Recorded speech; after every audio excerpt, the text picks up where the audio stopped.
ہم جو بیمار ہوتے ہیں، ہمیں کسی قسم کی جو تکلیف آتی ہے، جو ہم پر کوئی مصیبت آتی ہے نفس پر، یعنی چاہے وہ نفسیاتی تکلیف ہو، جو روحانی ہو، کوئی جسمانی ہو، ذہنی ہو، کسی بھی قسم کی کوئی کرب اور بے چینی اور انگزائٹی اور ڈپریشن اور کوئی بھی چیز جو انسان کے اوپر وارد ہوتا ہے، یا کسی چیز کے کھو جانے سے انسان کو جو تکلیف اور پریشانی آتی ہے، یا اپنے کسی پیارے کے اوپر جو دکھ تکلیف آتا ہے اس کی وجہ سے جو تکلیف لاحق ہوتی ہے، یا پھر یہ کہ انسان کہیں سے گر جاتا ہے، یا کوئی چوٹ لگ جاتی ہے، یا پھسل جاتا ہے، یا کسی وبا کا شکار ہو جاتا ہے، یا انسان کے جسم میں کسی قسم کا کوئی اضطراب، حتیٰ کہ کوئی خارش ہوتی ہے، یا پھر کسی طرح کی کوئی چبھن سی ہو جاتی ہے، یا کوئی پین شروع ہو جاتی ہے، کوئی بھی چیز جو ہمارے جسم میں ہوتی ہے یہ اللہ کے علم میں ہوتی ہے اور اللہ کے اذن سے ہوتی ہے، اور اللہ تعالیٰ کی کتاب میں یہ بھی لکھا ہوا ہے کہ کس انسان کو کس وقت کیا لاحق ہوگا، اور پھر اللہ تعالیٰ کو یہ بھی پتا ہے کہ وہ اس وقت کس طرح ریاکٹ کرے گا، اور یہ جو ریاکشن ہو جاتا ہے پھر یہ ہمارے اعمال نامے میں لکھ لیا جاتا ہے، اور پھر اس کے مطابق ہمیں جو بھی بدلہ ہوگا وہ دیا جائے گا۔ اور یہ سب کچھ کیوں ہوتا ہے؟ آزمائش کے لیے، امتحان کے لیے، کہ انسان کرتا کیا ہے۔ یعنی اگر آپ کسی بھی چیز کو آبزرو کریں، بعض اوقات ہوتا ہے نا کہ کسی پیٹ کو آپ دیکھتے ہیں یا کوئی کیڑا مکوڑا دیکھتے ہیں تو آپ آبزرویشن شروع کر دیتے ہیں کہ اچھا میں اس کی طرف یہ چیز پھینکتی ہوں یا میں اس کو چھیڑتی ہوں تو یہ کرتا کیا ہے، تو پھر آپ کہتے ہیں یہ ادھر جائے گا، یہ یوں کرے گا، یوں کرے گا، تو آپ اس کو دیکھ دیکھ کے ایک طرح سے بعض اوقات انجوائے کر رہے ہوتے ہیں۔ تو ہم سب اسی طرح کیڑے مکوڑوں کی طرح زمین پر جو بھی اچھے برے ایکشن کر رہے ہیں نا وہ اللہ سبحانہ تعالیٰ کی نظر میں ہے۔ کسی ہمارے ایکشن پہ اللہ تعالیٰ خوش ہوتے ہیں اور کسی ہمارے ایکشن پہ اللہ تعالیٰ ناراض ہوتے ہیں، لیکن بہرحال وہ سب کچھ اس کے علم میں کچھ بھی چھپا ہوا نہیں۔ اور پھر اللہ تعالیٰ نے ہمارے اوپر فرشتے بھی مقرر کر رکھے ہیں، وَإِن كُلُّ نَفْسٍ لَمَّا عَلَيْهَا حافظ، کوئی جان ایسی نہیں جس پر ایک نگران نہیں کھڑا، وہ دیکھ رہا ہے کہ یہ کرتا کیا ہے انسان، اور پھر کرامن کاتبین لکھے چلے جا رہے ہیں اچھا برا جو بھی ہم کرتے ہیں۔ تو یہاں پر فرمایا الا فی کتاب من قبل ان نبرأها، وہ ایک کتاب میں لکھا ہوا ہے اس سے پہلے کہ ہم اس کو پیدا کریں۔ ہاں کا مطلب مصیبت ہے، یعنی نبرأها اس تکلیف کو پیدا کریں۔ اور ایک قول یہ ہے کہ یہ زمین کی طرف جا رہی ہے بات، یا نفس کی طرف، کہ زمین کو پیدا کرنے سے پہلے یا اس انسانی جان کو پیدا کرنے سے پہلے۔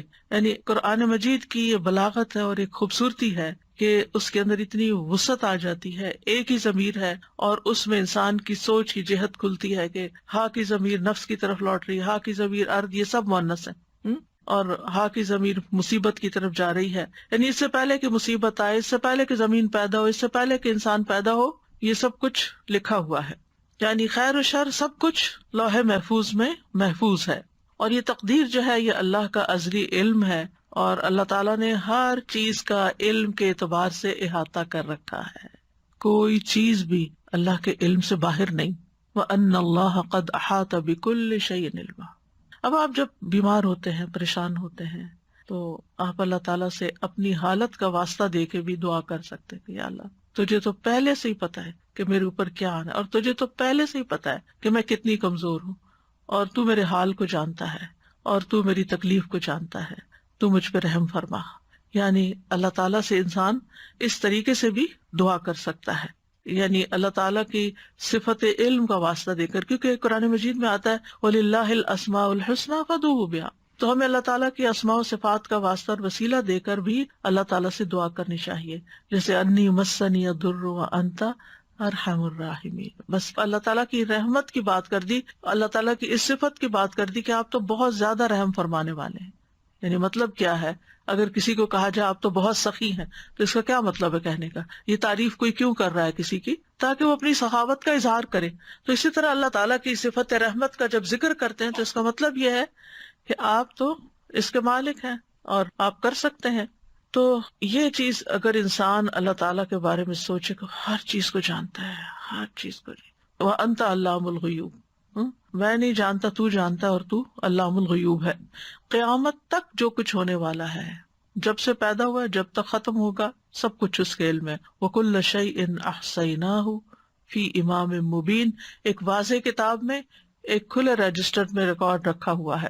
اور حدیث سے پتہ چلتا ہے کہ آسمان و زمین کی تخلیق سے 50,000 سال پہلے مخلوقات کی تقدیر لکھی گئی. اب آپ سوچئے جب آپ تقدیر پر ایمان لاتے ہیں، اور تقدیر پر ایمان لانا ضروری ہے.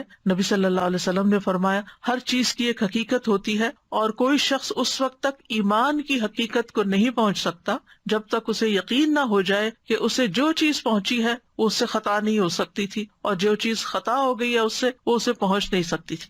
اب یہ جو ہمارا ایمان ہے، اس کی بنا پر اگر آپ کو کوئی تکلیف آ جاتی ہے، کوئی بیماری آ جاتی ہے، کوئی چیز چھو جاتی ہے، لگ جاتی ہے، ٹکرا جاتی ہے، کچھ ہو جاتا ہے، تو بجائے غصے میں آنے کے، فرسٹریشن کا شکار ہونے کے، آپ کے چہرے پہ اسمائل بھی آ سکتی.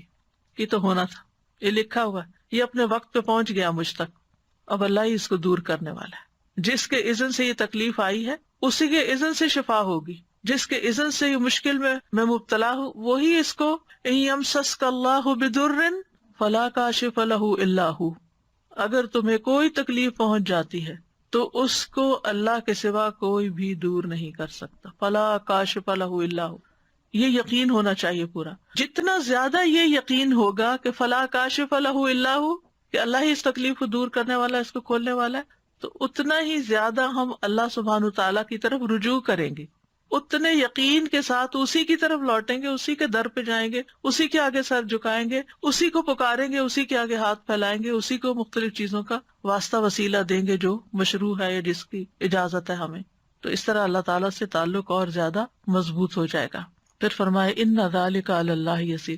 ہمیں لگتا ہے کتنا مشکل کام ہوگا، یہ کتنا بڑا کام ہے یہ سب کچھ، لیکن اللہ تعالیٰ فرماتے ہیں اس کے لیے تو یہ کچھ بھی مشکل نہیں. سبحان اللہ، یعنی اس کی قدرت اس سے بھی کہیں زیادہ ہے کہ وہ ان سب چیزوں کا علم رکھے. اور ہمیں کیوں بتایا جا رہا ہے؟ لِكَيْ لَا تَأْسَوْا عَلَىٰ مَا فَاتَكُمْ، تاکہ تم کھو جانے والی چیز پہ افسوس نہ کرتے رہو، تم سے غم دور کرنے کے لیے.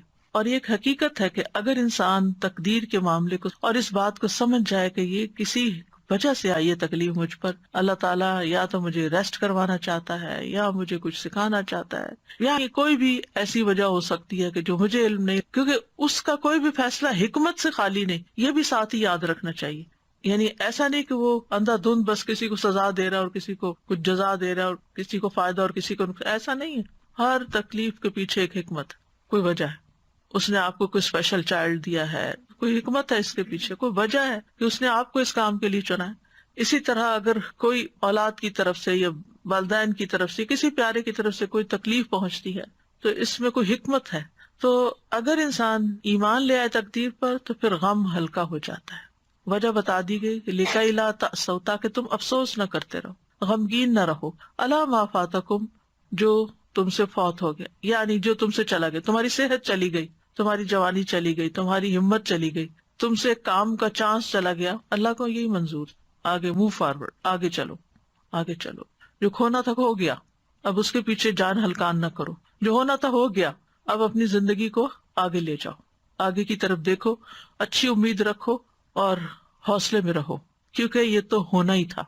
کیونکہ انسان ہمیشہ عافیت میں نہیں رہ سکتا، ہمیشہ خوشحالی میں نہیں رہ سکتا، ہمیشہ رزق کی فراوانی میں نہیں رہ سکتا. یہ کمی بیشی ہوگی، اور جب ہو تو انسان اگر صرف اتنی بات سوچ لے کہ لکھا ہوا تھا، یہ تو ہونا تھا، مکتوب لکھا ہوا تھا، اور اللہ نے کیوں لکھا، پھر انسان اللہ سے بحث نہیں کرتا، اللہ کے علم اور اللہ کی قدرت کو چیلنج نہیں کرتا، بلکہ اللہ کے بارے میں اچھا گمان رکھتا ہے. آپ دیکھیں کہ اللہ سبحانہ تعالیٰ پر اعتراض کرنا کس کا کام تھا؟ جانتے ہیں نا ہم، یہ شیطان کا کام تھا. تو پھر ہم کتنے مزے سے مختلف چیزوں پر اعتراض شروع کر دیتے ہیں، واضح طور پر شیطان کے نقش قدم پر چل رہے ہوتے ہیں، واضح کلیئر کہ اللہ نے میرے ساتھ ایسا کیوں کیا، وائی می، یہ کیوں ایسا کیا. یہ آپ یاد رکھیں کہ یہ کیا ہے، یہ دراصل شیطان کے قدموں پر چلنا ہے، اس کی پیروی کرنا ہے، اس کے پیچھے جانا ہے. اور پھر دوسرا رویہ جو شیطانی رویہ ہوتا ہے، انا خیر منہ، وہ کیا ہے؟ تکبر والا. اور یہ تکبر والا رویہ یہ بھی اللہ کو ناپسند. یہ دونوں شیطانی رویے اللہ کو ناپسند ہے. وَلَا تَفْرَحُوا بِمَا آتَاكُمْ، اس پہ مت خوش ہو، مت اتراؤ، مت اکڑو جو اللہ نے تمہیں دیا ہے. یعنی اپنی کسی بھی اسکل پر، اپنی کسی ذہانت پر، اپنی کسی قابلیت پر، اپنے کسی کارنامے پر، اپنی کسی کامیابی پر. کیونکہ عام طور پر کیا ہوتا ہے، یعنی ذرا سے دوسروں سے کوئی بہتر کام کر لیتے ہیں تو پھر ہم دوسروں کو حقیر سمجھنا شروع کر دیتے ہیں، میں اس سے بہتر ہوں، مجھے زیادہ اچھا پکانا آتا ہے، مجھے زیادہ اچھا پڑھانا آتا ہے، مجھے زیادہ اچھا فلاں کام آتا ہے، یعنی کوئی بھی جو کام اپنی چاہے قابلیت ہو، یا میرے پاس یہ زیادہ اچھا ہے، میرے بچے زیادہ خوبصورت ہیں، میرے بچے زیادہ پڑھے لکھے ہیں، میرا گھر زیادہ اچھا ہے، میرا یہ، یعنی انسان کو جتنی بھی نعمتیں ملی ہیں پھر انسان ان پر اترائے نہیں، فخر نہیں کرے. اور اترانا کیا ہوتا ہے اور تکبر کیا ہوتا ہے؟ دوسروں کو حقیر سمجھنا. اپنی خوشی کا اظہار منع نہیں ہے کہ اللہ کا شکر ہے اللہ نے دیا. اگر اللہ نے دیا، اچھا لباس آپ نے پہنا ہے، اچھا گھر بنایا ہے آپ نے، اچھی گاڑی خریدی ہے آپ نے، کوئی حرج نہیں. کل بھی ہم نے حدیث پڑھی تھی کہ ایک نیک انسان کے لیے مال جو ہے وہ نقصان دہ نہیں ہے، کیونکہ وہ ہر چیز پر اللہ کا شکر ادا کرتا رہے گا اور ان نعمتوں میں دوسروں کو شریک کرتا رہے گا، ان نعمتوں کو پا کر خیر اور بھلائی کے کام کرے گا. انسان یاد رکھے کہ اس دنیا میں انسان کو نعمتیں بھی ملیں گی اور تکلیف بھی آئے گی، لیکن ہر حال میں مطلوب اور مقصود کیا ہے کہ انسان اللہ کا بندہ بن کر رہے. اکرمہ ابن عباس سے روایت کرتے ہیں کہ وہ اللہ کے فرمان اسی آیت کے بارے میں کہتے ہیں کہ ہر شخص غمگین ہوتا ہے اور خوش ہوتا ہے، لیکن مومن اپنی مصیبت پر صبر کرتا ہے اور خوشحالی پر شکر کرتا ہے. اس آیت میں ایک بات یاد رکھیں کہ اس کا یہ مطلب نہیں کہ اگر ہر چیز لکھی ہوئی ہے تو انسان کوشش نہ کرے. نہیں، کوشش بھی کرنا اللہ کے اذن سے ہے اور اللہ کا حکم ہے اور ہمیں اس پر ابھارا گیا ہے. وَأَن لَيْسَ لِلْإِنسَانِ إِلَّا مَا سَعَىٰ، کہ تمہیں کوشش کرنا، کیونکہ ہمیں تو نہیں پتا نا آگے کیا لکھا ہوا ہے، ہمیں نہیں پتا. تو ہمیں جو نعمتیں ملی ہیں اور جو وسائل ملے ہیں اور جو جسمانی قوت ملی ہے اس کے ساتھ اس دنیا میں رہتے ہوئے احرص علی ما ینفع، جو چیزیں فائدہ دیتی ہیں ان کی حرص کرے.